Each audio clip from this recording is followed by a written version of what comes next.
And here we are live once again in the spoiler room, and it's multiple Maniacs month here. Hope you've enjoyed our two discussions so far. Yes, we're looking at films. No, don't adjust your dial. All the films we're looking at this month are their title is only Maniac. Yes, that's right. It's just Maniac. So we looked at the 60s Maniac and we looked at the 30s Maniac, and now we're jumping to the 80s with probably the most known version of a Maniac film. And yes, that is a Maniac from a 1980. And I've got a wonderful crew here tonight assembled to talk about this classic slasher film. So thank you for venturing down the stairs, pulling up a chair, and popping your favorite drink with us. Yes, we're drinking Wisconsin-bly. If someone ever wants to comment to them, send them my way for sponsorship. I'll be happy to drink their drinks whenever we're online. So but tonight, I'm very excited because I have a wonderful panel, including a new voice here with us. We'll introduce her first. From Hexen Arcane, we have Celeste Parker with us. Thank you for joining us, Celeste. Yeah, thank you for having me. I'm really excited about this. I've always loved the movie. Well, we're excited to have you here, and hopefully we don't have you running and screaming by the end of the show, running away going, what the hell did I just agree to? And like Ian Simmons always does every time he comes on the show. How you doing? He always comes back. He does always come back. Thank you. I'm doing great, Mark. Yeah, I don't know how much I'm going to contribute to this conversation, but I'm here for it. Yeah. Did someone not care for this film? Are you fucking kidding me? Anyway, we'll get to the others. Yeah, we'll keep going. Oh boy. And yes, folks, it is not a misprint. It's Michael Vyers is back with us, the Shameless Picture Show. How you doing, Michael? I'm doing very well. And I do want to say one of my favorite parts about coming on this show is to hearing the stories of what condition Ian had to watch these movies in. Like, I was fitting it in during my lunch breaks here and there. I like it's guerrilla film watching, and I fucking love it. I have the same thing. Yeah, I get it. Fantastic. And yes, the man, the myth, the legend is here as well. Mr. Joe Randazzo's back. Hey, Joe. Hey, everyone. So we've got a wonderful panel, and yes, we're talking Maniac 1980. So we're going to go around first and see if the folks remember when they first watched this film, and then we'll take a deeper dive into it. So Joe, we'll start with you. Do you remember when you first saw Maniac, and what'd you think? Well, it's one of those things. There was a video store in my corner. They didn't have it, and when I was a little kid, that was either that or television was how I would see it. And I actually had the ending to the movie spoiled for me. Because I used to watch a lot of those videos that would talk about horror movies, and they'd show the old Karloff movies and the Universal movies. They even show slasher movies. And I remember seeing the end to this movie, not realizing it was the end until I actually finally rented it one day. I remember I think it was Media Home Entertainment put out the VHS. So renting a lot of Media VHS tapes, I'd see the trailer all the time, and I'd have that Coming to the Showdown song playing all the time in my head. When I watched it, it was definitely because I was allowed to cross the street now. Good reason. Several blocks away, there was another video store. When I walked in there and I looked at their horror section, I was like, "Holy shit! These are all the movies I wanted to see." So I'd start renting those, and that's when I first saw it. I was I don't know how old I was. I was way too young to be watching this. So yeah, I was watching it, probably single digits still. But I remember at first not really liking it. I don't know if that's because I had recently seen one of those documentaries and it kind of spoiled things for me. And maybe it was also not really understanding it as much. Since then it's grown on me, and I do enjoy it, even, I mean, this is an old DVD. There's probably a Blu-ray that I could have at this point, but I don't know. The DVD's fine. But yeah, I know I was very, very young, way too young to be watching this movie when I first saw it. It was the either late 80s or early 90s. Nice. That's nice. What about you, Celeste? Do you remember when you first saw Maniac? It was probably around 2008 or so. Oh. I graduated from college. started dating this guy who wasn't the guy for me in the end, but he had a great horror movie collection. So I took full advantage and I just loved it right away. It was something I watched like probably 6 times that first year. Just 'cause I Oh, loved it wow. so much. That's impressive. You are a true fan. Well, so I wouldn't like just sit and watch it, but I was Oh. like, I work on sewing projects and Sure. then like have movies on, horror movies on all the time. And so it was definitely one of those I put on repeatedly. Yeah. Wow, it's great to have a super fan here with us. And Ian, what about you when you first watched Maniac 1980? Well, I mean, like Joe, I was way too young to see this movie. Saw it for the first time yesterday in the afternoon at about 3 p.m. I love you, Ian. Ian, I truly love you, man. Well, So thank you. you really never seen this before, all right? No, I've heard about it, of course, and it's weird because I knew Joe Spinell was in this, and we just did a series on the Rocky movies a couple months ago, and he was in the first 2 as the sort of the pseudo mobster that gave Rocky his initial jobs. So I didn't really have any context for it. I heard it was really disturbing and everything, but yeah, so I watched it, and I mean, I'm never going to watch it again. It's strange because I feel like this, for me, this is a movie that kind of walks so other movies, what I'll call real movies, could run. I'm thinking of, Tom Savini, of course. I was flashing forward to the end of Day of the Dead with the body getting ripped apart, and then Henry Portrait of a Serial Killer, which is like, that came out, I think, 4 or 5 years after this, something like that. So yeah, I'm glad that I saw it so I can check it off my list, but Jesus Christ. Anyway, we'll talk more about that later. Wow. I love when Ian hates a movie. I really do. It's always been. I don't. I hate being in this position. I hate it. I get it. I'm with him. I don't like disliking movies. It's because I know the work that goes behind them. So when I really don't like something, I try to be as nice as possible about it, but sometimes you can't. I don't fully hate movies except Vacation, but there's very few movies. The remake, yes. I haven't seen the remake. But I will say you're better off for it. I do feel for you, Ian, because there are some films, especially certain ones that are currently in the theater on their 3rd iteration, that I'm not seeing where the extreme hype is. I'm mad props for people who are just crazy about the films. But I always wonder, what am I missing when I don't feel the hype of a film that apparently I should be feeling hype for? So, you're not alone at all. We're just letting you know you're not alone here. The best I could say about that is that it's probably a lot of these kids who grew up in a time where movies are ultra sanitized. Yeah. And Terrifier is something that is just completely shocking their system. Because these are the kids who are going to see the Avengers. These are the kids who are going, who have for the last 10 years been inundated with Marvel movies. So when something like this comes along, this is probably as close as we're going to see to somebody in the 1930s seeing Frankenstein for the first time, because they've seen nothing like this. I agree. I see it kind of like it's that generation's version of Michael Myers or Jason, even though people are still like them and they're popular, but they came out and started a franchise, now. And so it's not like historical, look, and I wasn't born when Jason was first killing people, so people don't have that same connection. I mean, now the Friday the 13th movies, the Nightmare on Elm Street movies, and Halloween movies are as old now as like the Universal monster movies were when Halloween and Friday the 13th and Nightmare on Elm Street. Where's that mute button for Joe? Because he just made my arteries harden. Thank you. Thank you for making me feel old. We still haven't got to how Mike saw this movie the first time. What's it, Ian? Fine. I'm just sitting here enjoying this.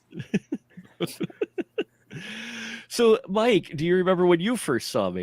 Yes, I saw it probably my first year of college. Had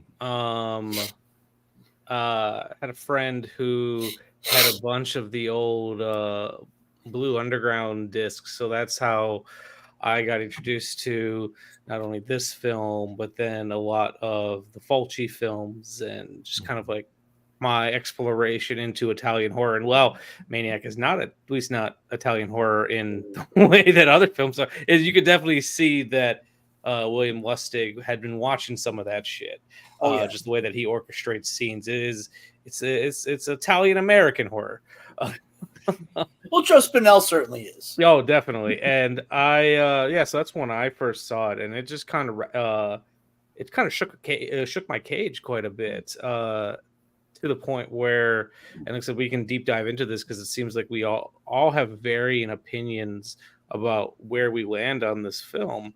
But the thing that really stuck with me, because when I saw this, I hadn't seen something like Taxi Driver yet. So to see this character piece about this very vile person who is not necessarily vile at all times in this movie and has this almost charm to him, was really fascinating to me. And like I said, I was so inspired by it. I kind of ripped off some elements from it for when I made my senior thesis film, and I like it quite a bit. You did not rip off. You were influenced by. That's how you sell that. You were influenced inspired by. Mark, when I first met you, we were doing back when you were doing video interviews. We talked about my film From the Darkest Theater. And I think I straight up just said on the interview, it's like, "Oh yeah, ripped off Maniac." Yeah, you did. I think you did. And a legal letter from Bill Lustig came in the mail immediately. Funny enough, I was not saying that for the longest time, but then I got into a film festival and they had my film playing before Suspiria, actually. And in the write-up, they wrote a loving they wrote something like a loving tribute to Maniac. I'm like, oh, well, then they must. If it's that obvious, then I can just start fucking running with it. We'll just go with it. Yeah, there you go. Yeah, and when I first saw it, I actually was older when I saw it. I rented it on video. I think it was in my teens. It was on the video shelf VHS, because teens. But I remember watching it, and for all the hype around it that I had read in magazines at the time, because no internet. Yes, I'm that old. Okay, leave me alone. Anyway, for all the magazines, the hype, when I watched it, I found it fascinating. But for me, I was like, some of the gore effects look cool, but overall, I'm like, this is actually in many ways mild in some respects compared to some other B slasher films and such out there. As far as while your kills might be brutal in here, as you guys mentioned, Italian horror and that as well had been doing similar type kills, for years. So when I watched it, I found it more fascinating, the Frank Zito character in this, and what I like about how they handle him is not only does he have this dissociative disorder to where he's got his different personalities, but his wardrobe changes. And as the film goes along, the wardrobe is the key to the audience on what the hell is going to go down. who we're seeing right now. And that's the interesting thing about him is he's actually suave enough to get a date with Carolyn Monroe. Like she actually seems to like him for a little while. It's part of what makes this movie work for me, because I'm seeing this guy who, let's face it, not a great looking guy. Joe Spinell was not a really handsome guy. And while he has this side of him that is just this complete sociopathic murderer and stalker, also, you also have this part of him that's actually able to go, speak to this, really attractive, successful artist and actually get her to give him a chance. That's something about his character there. So it kind of makes it sad that he can't help himself. It also comes at a very interesting time. Like, I feel like any other film would show that side of him first, and then the reveal is, oh no, he's a maniac. We spend like a good 20-30 minutes with him just being an absolute sweaty creepazoid, and then the twist is, oh wait, he's actually very well adjusted when he's around other people. Yeah, and he's actually quite charming when he's not in that mood. If I can speak to something, Yeah, go ahead. I am a mental health counselor, and I cannot and should not diagnose people without speaking to them personally and, interviewing them. But if I was going to give him a diagnosis just based on what I would say probably schizoaffective disorder. Okay. Wow, look at that professional. See, That's- so glad we have Celeste here. Holy Could you crap. define that for the listeners at home? Yeah, so that's kind of it's similar to bipolar disorder in that there's that highs and lows, but there is an element of psychosis with that similar to schizophrenia. And it's often caused by it could be genetics and stuff, but a lot of the times neglect, trauma, and things like that, which it sounds like he experienced from his mother would cause that. And so that seemed the most likely because he had these breaks where he would have regret and sort of those ups and downs, but parts where he was not quite all there. So I would think that was the most fitting because that was something I was thinking about when I was rewatching it. Wow. Fascinating. Look at that. She's just bringing some serious legitimacy to my podcast now. Well, like I said, I should not be diagnosing people. And honestly, I think that's what they were going for with this. It is that angle, maybe either intentionally or unintentionally. I'm not sure. But there is one other thing she could bring to the table that none of us can. As a woman, how does this film strike you? Because it probably strikes you differently than it strikes, the four of us. Oh, I was going to say, Joe, you have a really nice pair. Don't sell yourself short.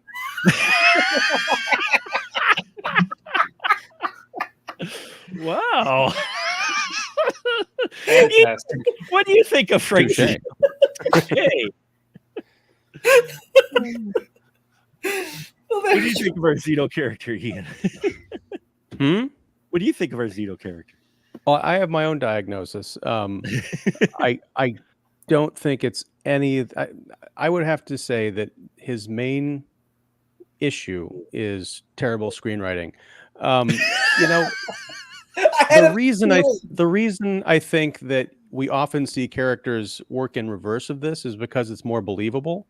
When he pops up and gets a date with Carolyn Monroe's character, I didn't buy it at all. I'm like, wait, what happened here? Did I miss an entire reel of the film?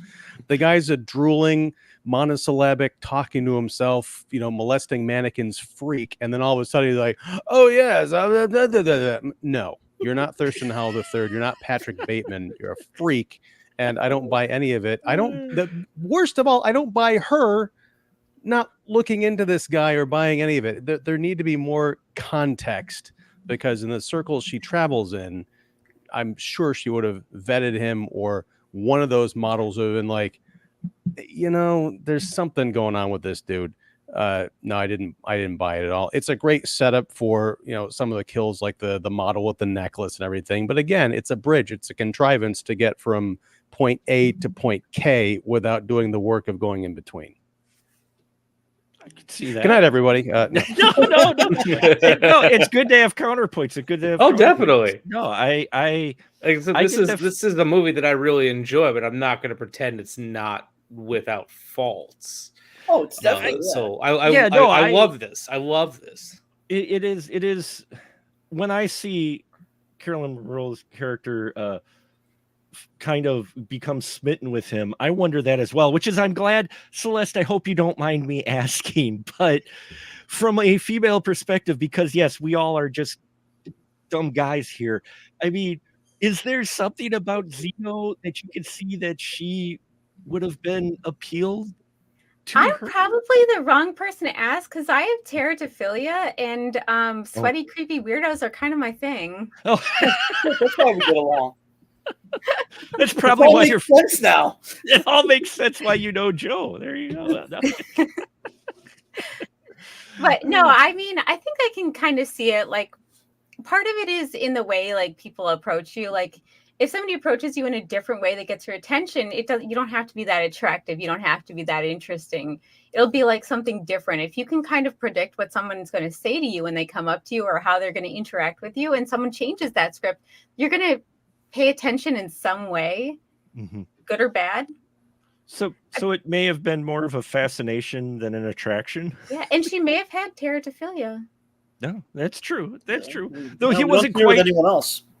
wasn't quite as creepy and sweaty when he was with her for most of it until he'd get his jacket on and his hat, which it is cold in New York. So I understand. He also had some kind of like a really sweet side to him that I think shined through a lot when he was like interacting with some of the people at first. Like, I think had he not had that switch to like, kill people, he had a really gentle side to him that you could see at first.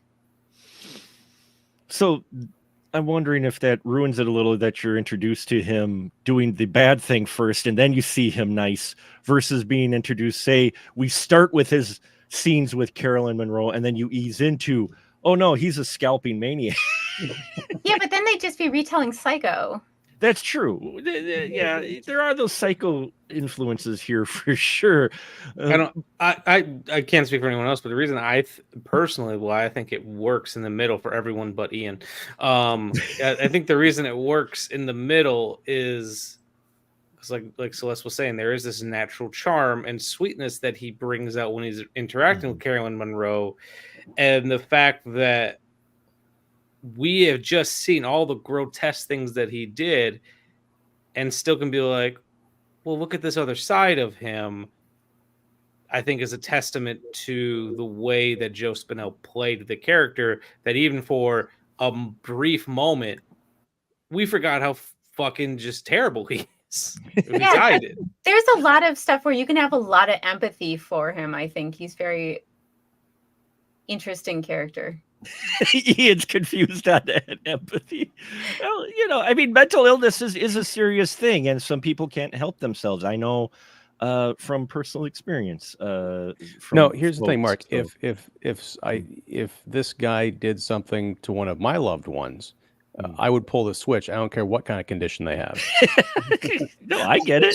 That's a completely different thing, though. Like, if he does something to someone you love, yeah, there's you could have. Well, to anybody I know, just in general. I mean, I can't have any empathy for this guy. Yeah, he's messed up, and he needs help, and that's great. It's a tragedy he didn't get didn't have the resources or the love to help him through his life. But the moment he starts hacking up, lovers on the beach, I'm like, no, you've got to go. Which is instant in this movie. It's literally the first thing we see. Yeah. He needs a good therapist. I just don't want to be his therapist. Are you afraid of a Harley Quinn situation where you end up becoming a sidekick? I'm just more worried about ending up a mannequin. Oh, well, he does have a thing for killing attractive women. So yeah, there's going to be that fear. There is that. Mike, what do you think with Zito here? What do you mean? I kind of said. Oh yeah, you did already say it. My apologies. But by the way, I grew up right where they shot that Tom Savini scene. I was a few blocks away from there. I mean, it was in like 1979 or early 80s, so I wasn't alive yet. But that was right by my high school. So that's actually specifically the car scene. Yeah, the car scene under the Verrazano Bridge. And actually, you, Celeste, you and I crossed the Verrazano when we were going to New York back in 2018 to do Shakespeare Shitstorm. Okay. So yeah, we were right there. I love that scene, and I also read that they had to because they didn't have permission to shoot it, they had to shoot it and then just pack up and leave really fast and evade the cops. So they had to just film it. Yeah, that's the story that Tom Savini tells, that they knew they only had one take of that because they were using a real shotgun. And he's like, well, I know I rigged this head up, so might as well just let me do the shooting. So it's actually Tom Savini shooting himself, which is really funny. How meta. And then the way that both Lustig and Savini tell the story, and I'm specifying it that way because they like to embellish shit, is that after that shot, they claim to have dumped the car in the river. Ah, But it's like, I don't know if I don't heard know if that. I believe I don't know if With I the believe head in the him. trunk. Yes. well, you know, Well, because that was Boris, right? That was the dummy that Savini had used for a lot of his headshots, and Mhm. apparently after that one, it was so kind of wrecked and unusable again that I'd heard this story that they dumped it in the truck or put the body in the trunk and then dumped the car in the river. it's New York though. It's not like that's the first time that's ever happened. So What All are right, you who wants implying, to go sir? diving and verify this? But I mean, even that story kind of brings to mind Psycho with the car being dredged from the Yeah. swamp. yeah, there's a lot of Psycho influences here. I mean, there's no denying that Psycho. Thank you, Ed Gein, Wisconsin represent. Woo! Woo! Yeah, I'm proud that we're home of Ed Gein, who influenced so many, including Psycho, and this as well. You can see it, and Texas Chainsaw Massacre, and all the horror films that came out after the story broke about Mr. Ed Gein, who I only live half an hour away from Plainfield. So there you go. But you can see the influences in here, the mother, the personality. We've actually got a couple comments here from Sean Sayerl, and I hope I pronounced that right. If not, I apologize, Sean. But Sean mentions he made Norman Bates seem like a fuzzy little muffin.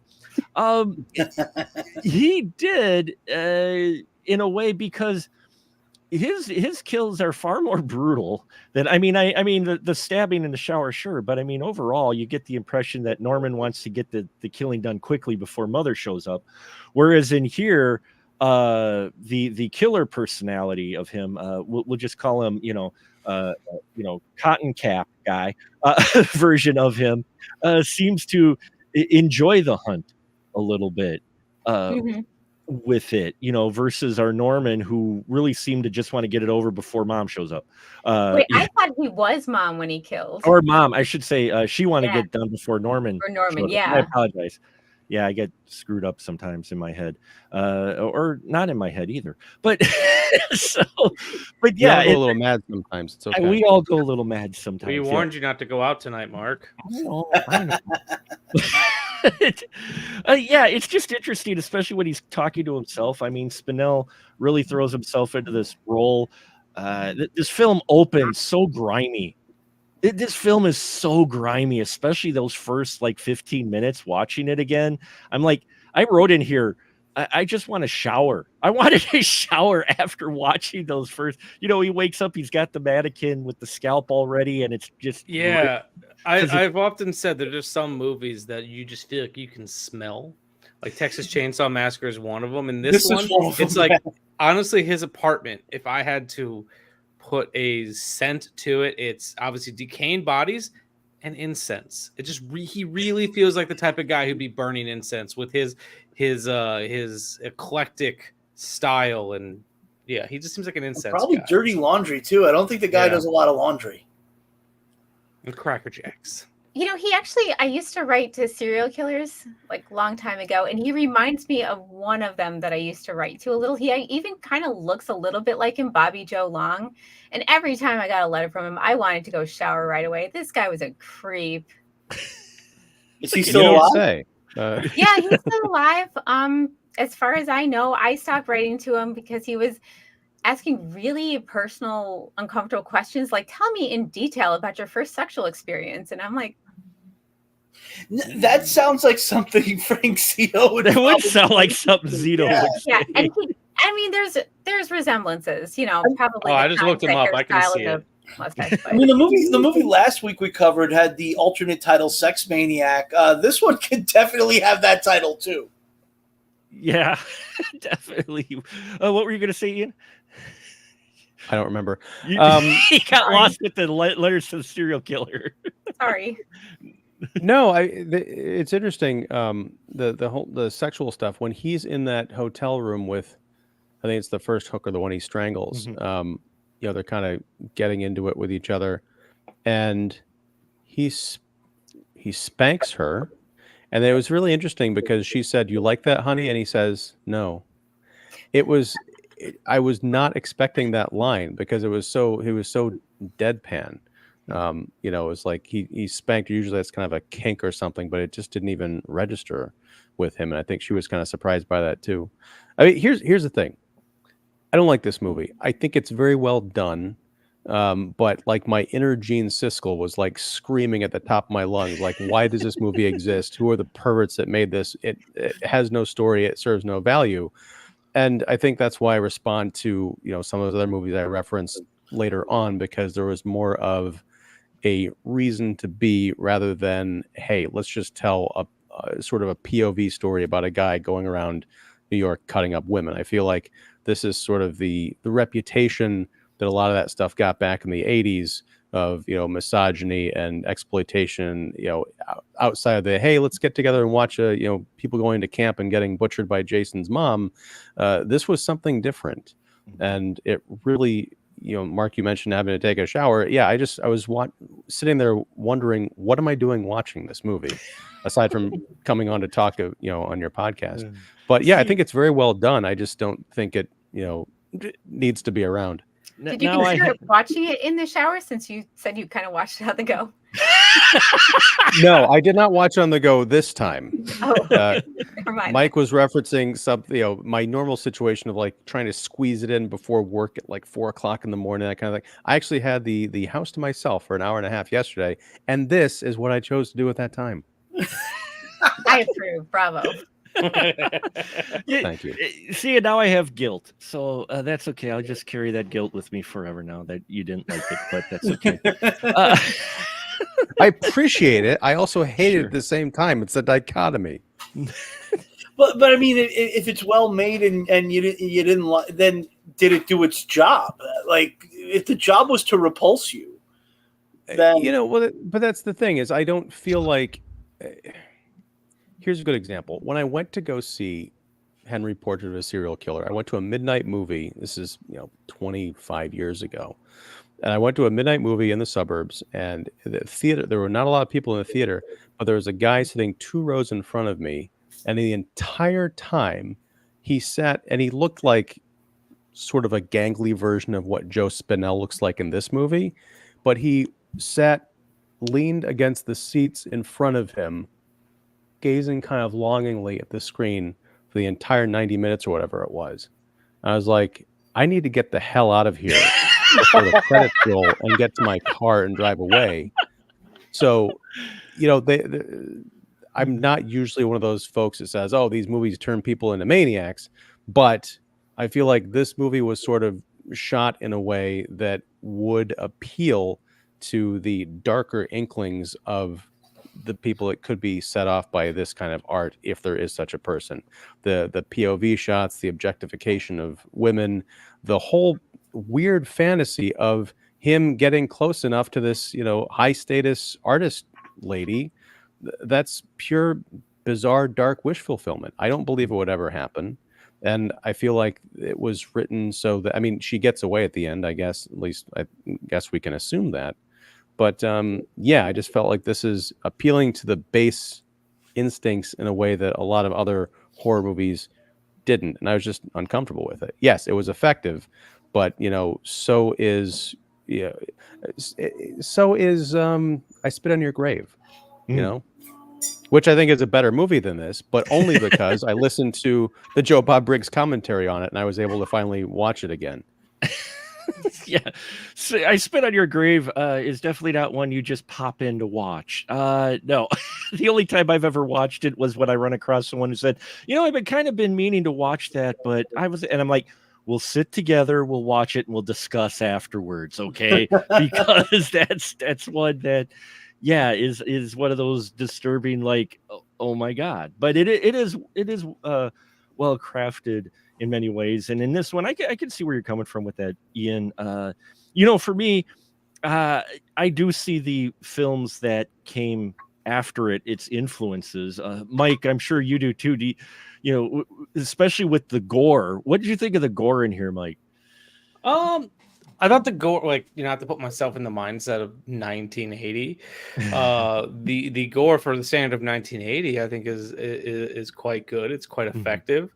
Tom Savini's had a very interesting career, because there's times where I think his makeup is really good. There's other times I don't think it's very good, but it kind of comes together in a really interesting way. Yeah, in what this movie does very well is, especially with its gore effects, is it does keep things relatively simple. Like some of the scalpings, you have a knife or a razor or whatever, you put like a little blood tube behind it, just have them moving it across someone's forehead, and it gives you the idea like, oh shit, that's really gnarly. You don't necessarily have to crank everything to 10 to be effective. And where honestly I think what helps a lot of those images feel more gnarly than they probably are is I think the counterintuitive scoring throughout this film. Jay Chataway's interesting flute music, which he would later go on and do flute music for Star Trek as well. Star Trek The Next Generation. He did a bunch of other horror and exploitation films, but that's probably his biggest thing. Yeah. Well, that's I kind of lost myself in the sauce a little bit talking about that's that. okay. No, but you're right. It's 1980, so you're still getting that bleed over. But one of the weird things, and we've looked at some 70s horror here in the past on the show, and what always fascinates me is that counter score. Like, it's like killer of 80 women, and all of a sudden it opens with a light melodic like la da da da da. You got shots of the prairie and the sun coming through the trees. Like that earlier today, my roommate was watching Torso for the first time, and it has this really light, fluffy score for the most part. And here we have that as well. He wakes. There's literally a mannequin with a human scalp on it, and it's got this light melodic flute, like he's waking up for getting his coffee, and oh man, he just had a horrible nightmare, and da, da, da, da, da, da, da, da, da. And then he goes off and he kills Hooker. Do you think Tim Burton was influenced by this at all with Pee-wee's Big Adventure? Because now I'm thinking about it in that context, like with Pee-wee getting up and his house is all full of those Rube Goldberg machines. There is kind of a weird quality to the similarity there. Well, the way Spinell gets out of his bed, I could kind of see, the way the sheets and that, but he doesn't have a Rube Goldberg machine to help him. But could you imagine that? It's like carries the scalp over to the mannequin and then pours a little automatic hammer to nail it into the scalp. Yeah. The 2012 remake should have done that. Which we'll be looking at next week for sure. Frank Zito's Big Adventure.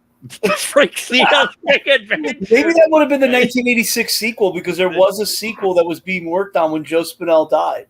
Really? So maybe it's called Maniac 2, Mr. Robbie. Seriously, was it a whole new Maniac? It's a short film, like maybe 15-20 minutes. Buddy Giovanni, I can't pronounce his last name. The guy did Combat Shock. He directed it. It's like a spiritual sequel. It's not the Frank Zito character. There was going to be an actual sequel with Joe Spinell as Frank Zito, but he passed away. I don't know how they were going to do it. How he clearly dies. Well, I don't know. He opens his eyes at the end, so maybe he's not but dead. he does practically a Harry Carey type of deal to himself. And also, the last horror film is unofficially in some countries was titled Maniac 2. So, and that also has Joe Spinell and Carolyn Monroe playing completely different characters. Celeste, being a fan of this film, what do you think of the gore? I mean, especially for an 1980 film. Oh, I love it. I love 80s effects so much. I love practical effects. I love the weird colored blood. I do too, actually. I love like everything about the gore in this movie. And that shotgun thing, the first time I saw it, I was like, whoa, that was pretty extreme. So. That's the first thing I ever saw from this movie, because the trailer opens with that. Yeah. The trailer opens with Joe Spinell jumping on the car. I'm with Celeste. This is the reason I don't watch trailers. You don't watch trailers; they ruin it. Actually, yeah, if I know I'm gonna watch something, I will not watch a trailer if I can avoid it. Yeah, when you're renting movies in the video store in the 1980s and their VHS tapes, you don't always. You can fast forward through them, but sometimes things look interesting. And you're like, oh shit, I got to see this.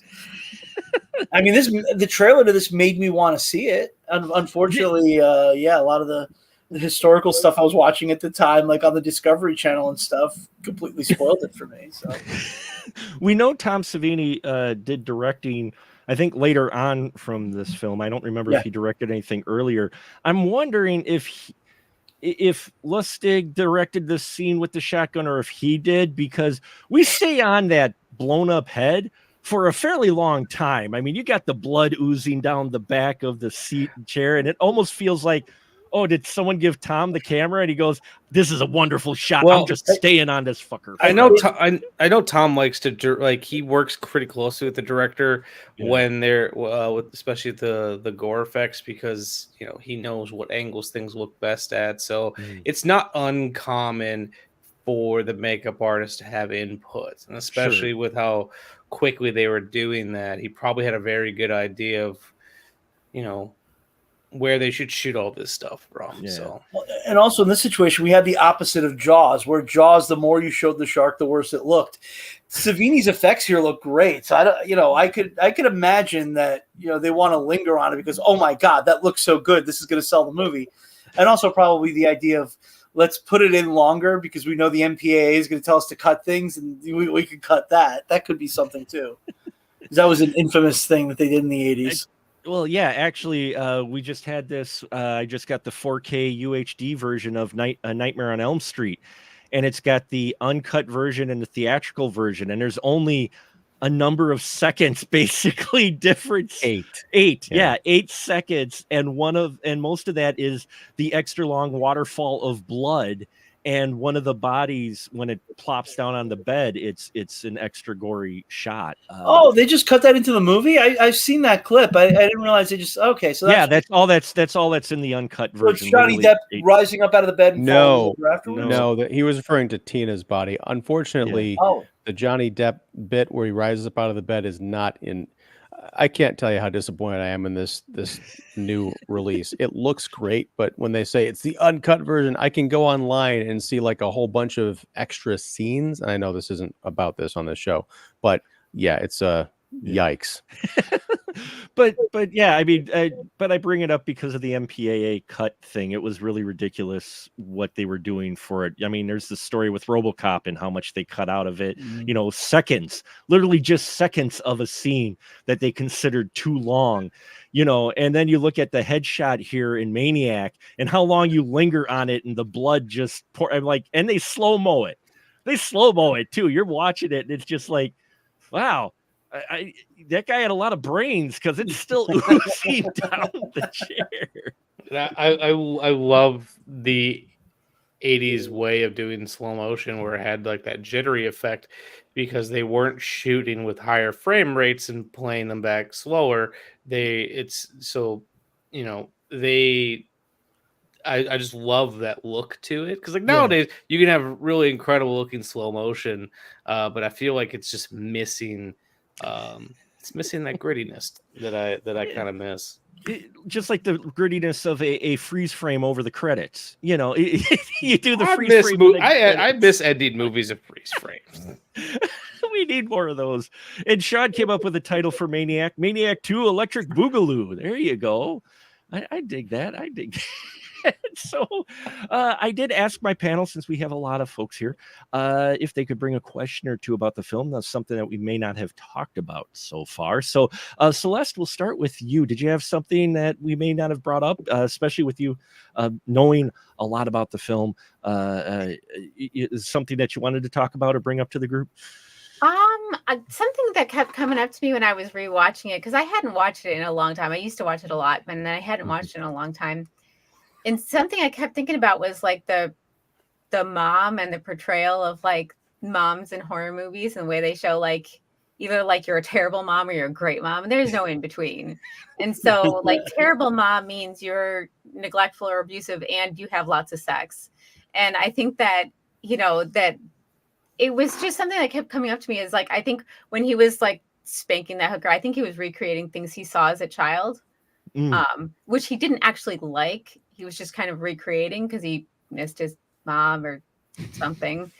But anyway, the whole like blame for the character was on this like mother wound where he was like damaged by his mom, which is a really common theme in horror movies. So yeah, it is common, all too common. In fact, it almost like seems to go to like it's the easy way. Oh, yeah, though the son had a horrible mom, which I won't go into details, but in any case, let's just say that might not be far off for some folks, but and not me personally. I'm just saying that I know a few folks when I was a kid whose moms were interesting folks. So it may not be off, but it does seem like the go-to. Mike, what'd you think of the mom and the mom blaming for the way our Zito is? It's a tried and true trope at this point. It's one that people kind of go back to the well too often. Granted, I'm going just purely off of memory because it's been a while since I've seen it. I feel like I remember the 2012 remake exploring that a little bit more, and I think doing a little bit more with it. But it's fine. It's one of those things that a movie like this, when you're going to present a character like this, when they're going to try to add a sympathy angle, they need something or someone to blame. And with his aggression towards women, it makes sense. I wish that there was something a little more interesting. Sure, but it's 1980s, and what are you going to do? Joe, what about you? I mean, it is something that comes up a lot. Friday the 13th, Psycho, just off the top of my head. Yeah. It's been done in Giallos too, so it's it's an old reliable trope. I mean, we don't talk about this movie because of its great screenwriting. We talk about this movie because of the Tom Savini gore, because of the kills, because of the sleaziness of it. Yeah, and I think that's what a lot of people recognize more so than the screenplay. I mean, Ian, you're totally right about the script with this. Overall, it does fall on that mom trope. What do you think of the use of the mom trope here, or just in general in horror? Just too much, or? Well, I mean, Joe, it's interesting you bring up Friday the 13th, as we've kind of talked about here. Another movie with great Savini makeup effects, although I think not as good as The Burning. I think that was really his kind of my high watermark. And they were all made around the same time. Right. Yeah. I do agree with you on The Burning, though. New York, New Jersey area. Yeah. It's like they were just going from one to the other. Yeah. But no, it's interesting because the Jason Voorhees thing is the standout that goes against the grain, because it was about Jason having a loving relationship with his mom and her loving him so much that she would, kill generations of campers afterwards. But no, I think it's interesting here because I'm, as much as I despise this movie, I'm interested to watch the remake, especially if it gets, I mean, is Elijah Wood really playing Frank Zito? Is that the kind of idea? Okay. That's interesting. I like the idea of getting into the backstory, because when he meets, I think it's when he meets Carolyn Monroe, possibly over dinner, he says, "You're the most beautiful woman I've ever seen since my mother." And all of this talk about when he's tying these women up and about to kill them, he's like, "Now you're never going to get away from me." I feel like it's this weird Oedipal thing where she was never around. She was always out with other men and leaving him alone. And I feel like he wanted her to stay with him and be with him. So, that's something to explore. I don't know that I want to watch that movie, but there's some it's an idea that you don't always see in these kinds of movies. I was also reminded of Rorschach from The Watchmen. Very similar kind of relationship with the abusive mom, but also kind of went out and became this New York vigilante type. Although, Zito and Rorschach were on different sides of, I guess, perceived justice, but yeah, it's all there. That'd be cool if now I want to go back and read Watchmen and see if Alan Moore and Dave Gibbons, like, maybe paint the little Frank Zito into a background scene of New York there. That'd be fun. Not Zito from my versus memory. no, Zito versus Rorschach. There you go. Sean says, "Boy's best friend is his mother." Yes, yes, indeed. Uh, we don't quite get that in Texas Chainsaw Massacre. We don't get the mom abandoned them necessarily, possibly, or maybe Depends on became which dinner. continuity. Yeah, that's true. I'm talking about the original 7. I'm not talking about any of the other whatever that Netflix thing came out. Anyway, Well, no, she just they put her up in her room in the attic right after dinner because she was stuffed. Oh, but No, that's grandma, isn't she? well, no, you missed. It's a dad joke. Stuffed after Oh, dinner. okay, never mind. There you. It's okay. I got it. I got it. No worries, Joe. Joe, do you have a topic now that he's probably going to be cursing at me? Just the tension of that scene where he's stalking the nurse through the subway always stood out to me as something that was just really well made and really, really tense. And I think it's the best sequence in the movie. Down to her, hiding in the bathroom, coming out. He's not there. She laughs at herself like, oh my God, it was so silly for me to think this guy was stalking me. Washes her face in the sink. And when she gets back up, there's Frank Zito in the mirror behind her. And I think that entire sequence from when her friend gets in the car and damn it, girl, you should have taken that ride. Your friend offered you a ride. You should have taken it. To her walking down the street and getting the sense that someone's following her, going down into the subway. She's so nervous and shaky that she drops her change. And as she's putting the change in, she sees, the slacks coming down the stairs, down and getting in there, just missing the subway. I think the scene works really, really well. I think it's the best sequence in the entire movie. Agreed. I think they missed an opportunity there because this is what I was thinking. When she drops the change onto the turnstile, I was waiting for, like, she goes down into the subway and then he comes up and uses the loose change that she had left there for him, sort of the instrument of her own demise to get through to paying. That'd be great. That would have been great. Nice little extra touch. Yeah. What do you think of this sequence, Mike? Probably the best one? It's definitely, it's probably my favorite in terms of a cat and mouse sequence. And I also appreciate there was, since this is a pretty low budget movie, I think the time it's like $300,000 in 1980, which is not a bad size budget, but still relatively low. And I miss a time period where things were definitely more run and gun, because I love the mixed light sources. It feels, nothing in this movie really feels lit or intentionally so. Everything kind of has except for his apartment, which kind of makes sense because it's his little haven. It's gonna have a very specific look and feel, and also very different than what you'd expect his place to look like. But I love the neon green glow of the neon lights. I love that it just kind of feels like they were just running and gunning down in a subway, probably without permits.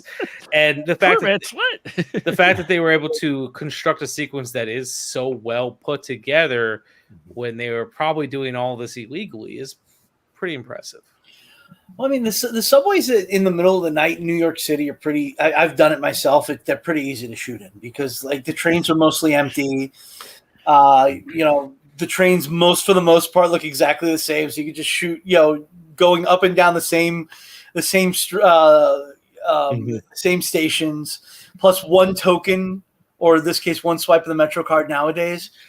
You're good. You're good for the whole night. So they were relatively easy to shoot in. So, but it is still impressive that they were able to do that. I remember doing those night shoots like 3 a.m. because in film school, anybody wanted something done on the subway, it had to be like 3 a.m. because you ain't going to get anything anywhere else where you're not going to have to wrangle a bunch of people.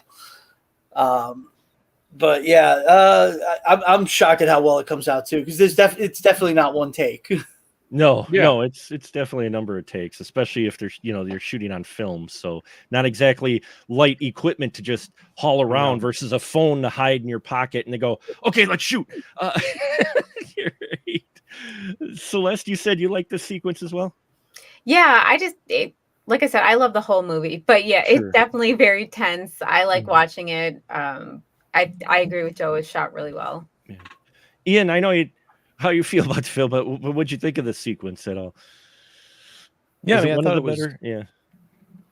It's one of the better ones, but I mean, again, it kind of underscores the ugliness of this character. And I think of the movie. Mhm. A lot of other slashers, when he comes up behind her at the mirror and runs the spike through her, that'd be kind of it. But as she's like collapsing down out of the frame, he's like, it's kind of unintelligible because there's like tense music going on, but Yeah. he's kind of like saying, "You like that? You thought you got away from me, huh?" So he's like yelling at her this like bitter incel garbage as she's like collapsing and dying. I'm like, yeah, this is just a bridge too far. I mean, again, well done, but I don't need to Just watch that. not your bag, yes. Ironically, I'm a big fan of the August Underground movies. Do with that what you will. Huh? Shocking. Yeah. Wait, what? hmm Ian, this is what I love about you. You always surprise me. Your tastes in films will always not Yeah, that surprise is me. one thing. When I come on here with you guys, I don't know how Ian's going to feel about it. It could be either way. So He is a true. I like it. It is a wonderful enigma, and I say that with love, sir. I definitely do. thank You're welcome. I often get it wrong. I think he'll like something and then he doesn't like it. I think he won't like something and then he does. So It's the horror of being me. The horror. Mike, did you have a question? I didn't have a question necessarily so much as I wanted to just shine a light on something that probably is not going to get talked about by on a podcast about Maniac as much. I want to talk about sound design. Yeah, go for it. Sure. So You're a sound guy, so I definitely am. So one thing that is kind of fun about Maniac and its kind of history in theatrical representation is 1980 mono sound was still very much a thing. Just one big fucking speaker behind the screen, maybe two or three, all just playing the same sound. However, 70 millimeter film prints would sometimes do a rudimentary like 4-channel stereo track. So big epic pictures would get a very rudimentary early version of surround sound. One thing I find really fascinating about Maniac, as I was doing my research, is Maniac is one of the early films to adopt Dolby Stereo. And Dolby Stereo is not just a left and right speaker. It's Dolby Stereo, when played in a theater that allows for surround sound presentation, is an early form of surround sound. So a weird, gritty little movie shot entirely on location in New York had an early form of surround sound. And on the Maniac discs, you can watch it with its original Dolby Stereo sound mix, and if you have a receiver that will up mix, you can hear it the way it was intended to be heard. And the way that this movie, and Ian, you'll probably hate this, but the way this movie tries to use its soundscape to get you in the mind of your character, of our lead character, Zito. Frank Zito, is kind of fascinating.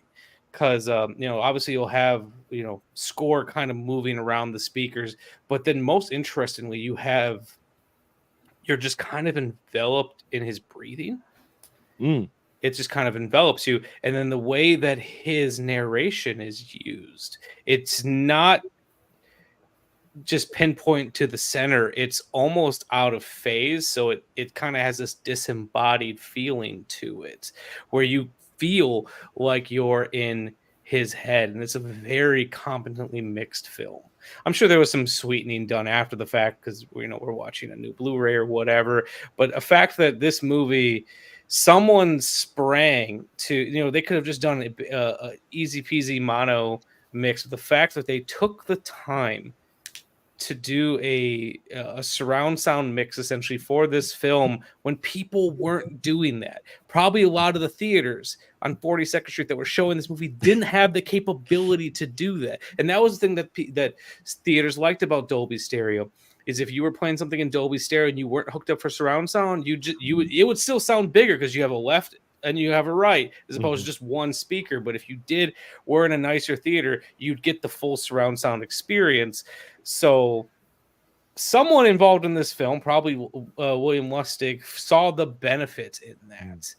And I think it's one of if you Ian, I don't think you're ever going to rewatch this movie, but if you ever have it, if you ever see it in surround sound, it's a very different experience. Interesting. Well, no, I can imagine, because when you were talking about this, the first thing that popped into my head was the voices in his head, and the towards the end, the kind of the oral AUR flashback to his childhood with his mom and speaking to him again, very Mrs. Voorhees. But no, I was thinking about how that would feel in a surround sound where you've got things kind of like floating almost mystically in the air. So yeah, I don't need to watch it again. I won't, but I can imagine how that sounds, and it sounds pretty awesome. Yeah. Celeste, have you seen this in the theater at all, or have you No. only seen it on? And I rewatched it on my phone while I was cleaning the house, so not Didn't great sound. Didn't quite have that surround sound feel. No. See, Mike's got this whole tweaked audio that one day, if I ever visit his house, I'm going to sit in and it'll be like the entire movie. I will be like in Jurassic Park. Like I will be sitting there because the audio will be so well mixed.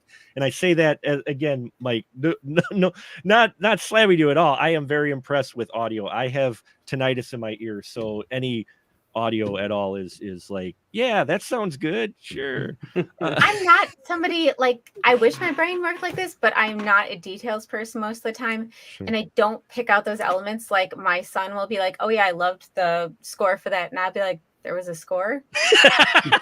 Like unless it stands out to me as either I love it or hate it, I don't really notice. Sure. So the audio is not something I normally pick up on like that. No, there was a moment, there's a lot of just grotesque heavy breathing in this movie, but there was one point where it was just specifically coming out of the speaker behind my wife, and it was just like you get easily pinpointed, and then at one point it just moved.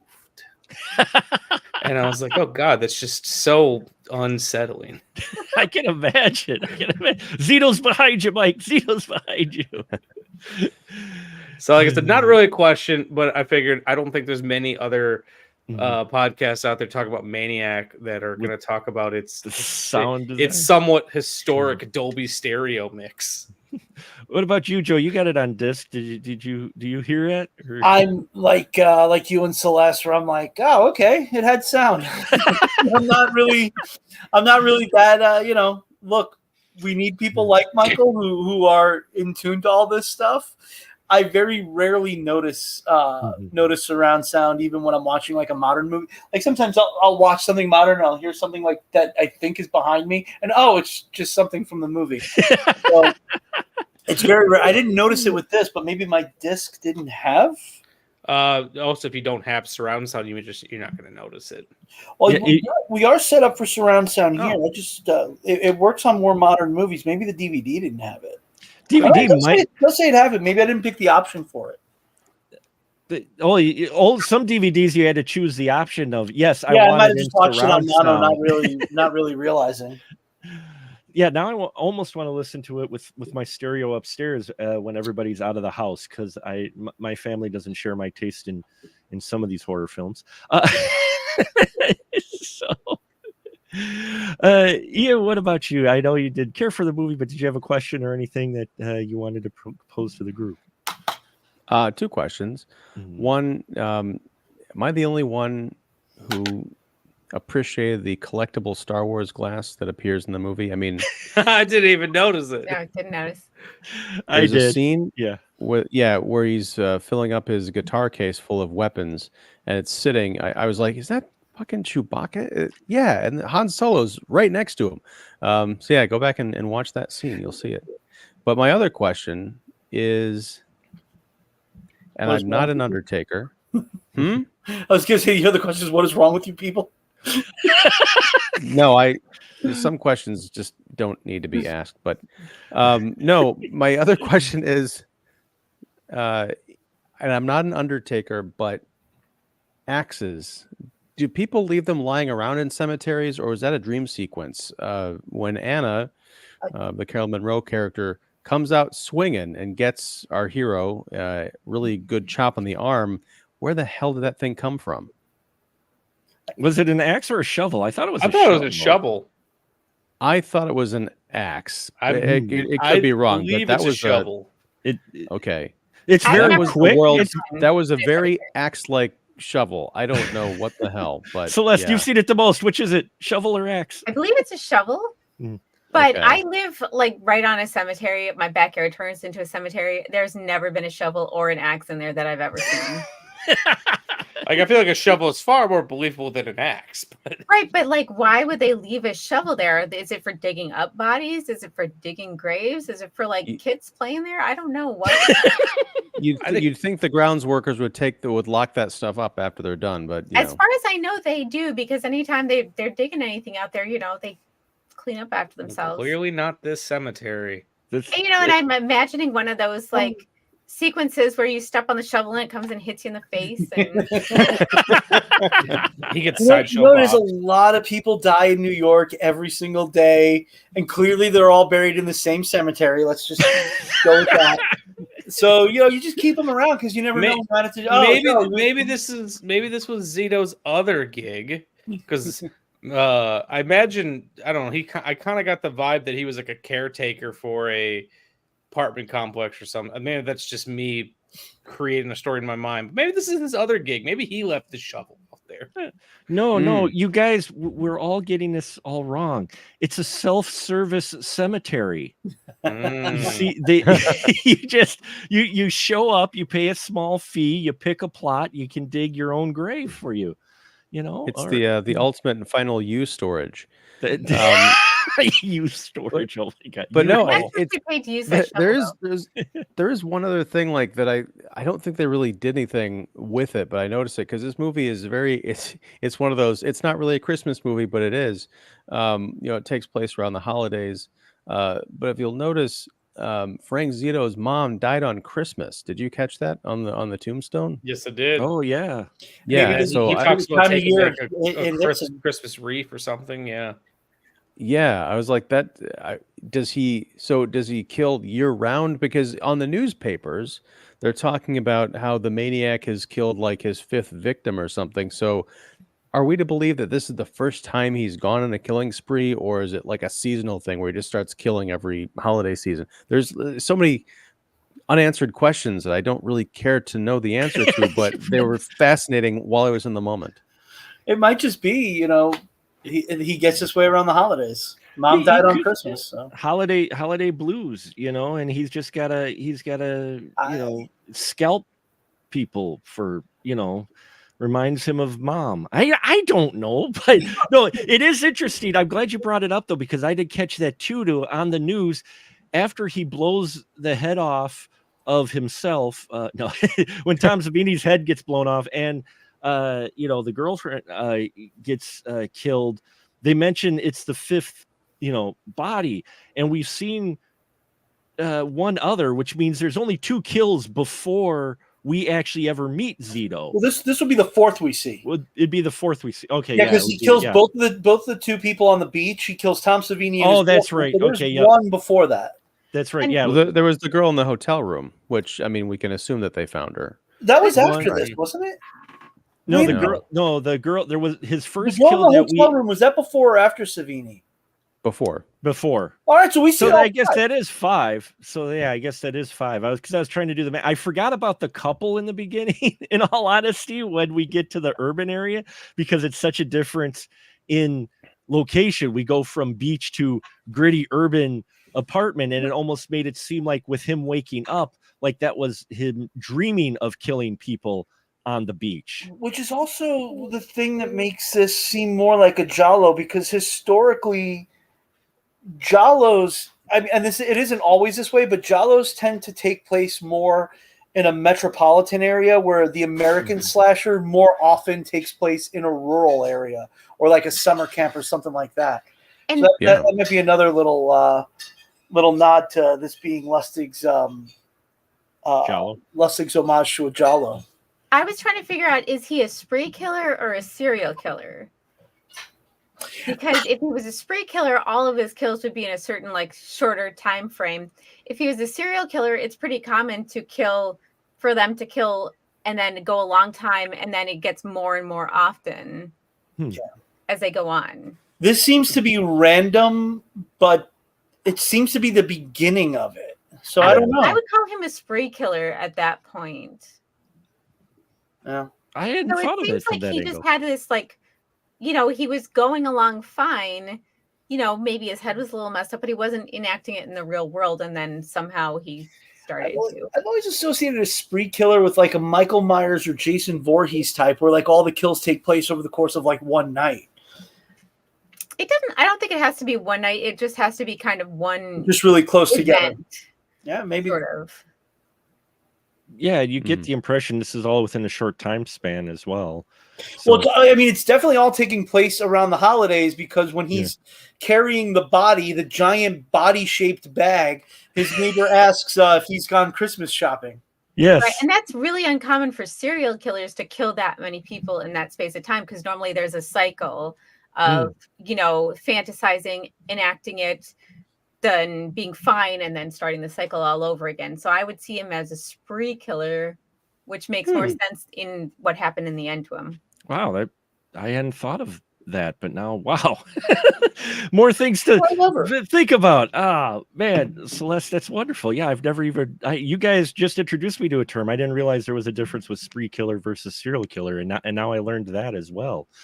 Jeez, I'm just learning all kinds of things tonight. Sean says he picked Xmas because Halloween was taken. So there you go. That Although we did already have Billy. Billy was killing on Christmas. We did have Billy killing on Christmas. That's very true. So we'll wrap it up here tonight. Maniac 1980. I can see why it is considered a classic. I enjoy it for what it is. While it's one that's not my all-time favorite, you can definitely see the influences, and this is definitely one of those movies that inspired many films after it, in Hollywood especially. Just like you had The Burning, which basically inspired your camp moral story: don't do drugs or sex, kids, or guy's gonna come kill you. And in here you have kind of the urban tale. Maniac almost plays out like a true crime, like a crime thriller, almost like from the 70s. We've seen a few where they were almost more graphic than this film in many ways. It's a sleazier slasher take on Taxi Driver almost, which also had Joe Spinell in it. That's true. That's true. It's true, it did. You're right. Oh, the Spinell connection. There you go. Now we have the Godfather, Spinell, Taxi Driver, Rocky, and Maniac. Well, there you go. Now see, how about that? Rocky takes too many hits to the head, and suddenly he becomes a serial killer or a spree killer, one of the two. How about that? There you go. I like this. Yeah. Anyone have Sylvester Stallone's number? We can get this going. We can get this going. He might be up for it by now. So I want to thank my panel tonight for a wonderful discussion on Maniac. Whether or not you love or hate it, it's definitely an interesting film, and you can see its influences. And I think we've explored that tonight, and especially its influences on what's coming up next week, which we're going to be talking about the remake of it. Of Maniac, done in a little bit more modern times. We'll see if that improved at all, or if it's just more of the same. So stay tuned for that. But now, as always, I give my wonderful, very patient crew the license to shill. So this is where you can plug whatever you'd like. So Joe, we'll have you go first tonight, sir. What do you have to shill? Joe Randazzo with the Literary License Podcast. We are going to be continuing. Tomorrow we're recording the next in our series of Bela Lugosi films, which coincidentally, and I swear I didn't plan it this way, the week before Halloween, we're covering Dracula, and we're covering Murders in the Rue Morgue, which we did here a couple of months ago. We're going to be continuing going down the Paul Verhoeven filmography, this month we did Spetters. Next month we're doing The Fourth Man. And we're going to be continuing our David Lynch series, and we're going to be covering a film that some of you guys have said is one of your favorites, Dune from 1984. So, yeah, that's just coming up with us over the next month or so. Yeah, I guess it's about it for me at the moment. If you do not talk about Sting's abs in that discussion, then it's not a Dune discussion, because sculpting to the extreme for that film. Do you want to join us and tilt the conversation in that direction? I could. He's very glossy. It's like he had the sax man from Lost Boys going, damn. But no, we do have a couple comments. Hoover said Stallone did do a slasher film, though, called Detox. I've seen it. I See You. Yeah, it was EYE. Yeah, EYECU. Yes. That's the version. That's the title I saw it under. Yep, that's how I saw it under too. But you're right, he did do a slasher film. And Hoover, thank you very much, Hoover. Love all your guys' stuff. We appreciate your view tonight. We appreciate Sean's view, and we appreciate Celeste being here tonight to talk about this film. Celeste, the floor is yours. What do you got to shill? Oh, thank you so much. And thank you for having me. First, I want to say I second Joe. Check out everything he does. He's an amazing, interesting person to talk to and one of my favorite people. So I'm going to mostly shill for him. Other than that, I am one half of Hex and Arcane. We're horror hosts. So old crappy movies, we love to host. We love to talk about it. We love to travel and do dumb things on camera. And we're on Facebook, Hex and Arcane. We're on TikTok, Instagram, YouTube. Just look up Hex and Arcane and you'll find us. Fantastic. Yes, check it out. Always entertaining. And the horror host community is always a fun one for sure. I was a resurrected corpse in one of the recent episodes. You were? Oh. Did you just forget to take the makeup off, Joe, or what? No, just kidding. I'm just kidding, Joe. I'm sorry. I couldn't help. Sorry. Mike, go ahead, sir. The floor is yours. Hi, my name is Michael Byers. As you guys know, by this point, I've been hosting a podcast called The Shameless Picture Show for the last 8 years. We're going into our 9th year doing the show. Upcoming episode I've got coming up on next week, Monday. I will have Sav Rogers on, the director of a documentary called Chasing Amy. We did a really nice little interview. And then on top of that, I do physical media reviews on TikTok. I'm probably the person who talks about aspect ratios and sound mix more than anyone else on that platform. And you can find me at Shameless Picture Show. Fantastic. And Mr. Ian Simmons, my right-hand man and guy who just keeps coming back for more. He doesn't go running away screaming. What do you got, sir? I'm Ian Simmons. I run Kicking the Seat, which you can find at kickseat.com. I'm also on YouTube, which is, just youtube.com/kicking the seat, or however you find things on that platform, this platform. And do movie reviews and interviews and live streams. And including this week on Wednesday, we're going to be talking about A Nightmare on Elm Street, 1984, celebrating its 40th anniversary. But we are also going to be talking about the 2010 remake and the disappointing, I have to say it, I hate to say it, 4K release that just came out of that disc. So, yeah, come check us out. I'm also here every Monday talking about movies with Mark. And I'm looking forward to talking about Maniac next week. I'm not looking forward to watching Maniac again. Well, I can tell you just from experience, the remake surprised me quite a bit.